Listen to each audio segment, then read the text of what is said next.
Napenda kusema hivi kabla mjenda wanangu wa nguvu, ni ya kwamba kuna baadhi ya mambo ambao rais mama wetu mama Afrika Mashariki Samia Hassan Suluhu daktari alisema kwamba nchi ya Tanzania imelengwa sana na watu ambao hatuwajui, hata sisi hatuwafahamu, wanataka kupindua serikali yake. Na ni dhihirisho wazi ya kwamba mmeona ya kwamba hawa watu ni mitandao za watu ambao kwenye mitandao za kijamii.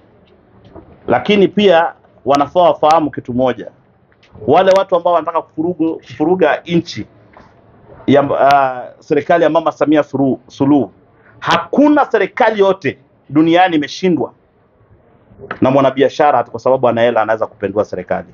Hakuna serikali yoyote ambayo imeshindwa na hawara ambao anaongea kwenye mitandao za kijamii anaweza kupindua serikali.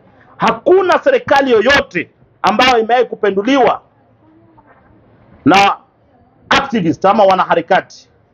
Serikali ambazo zimekuwa kwenye historia ya dunia kupinduliwa imepinduliwa na wanajeshi, haijapinduliwa na wanaharakati mahawara ambao wanaongea tu bila kupima mdomo kwenye mitandao za kijamii, ama wanahabari ambao ni the so called international journalists.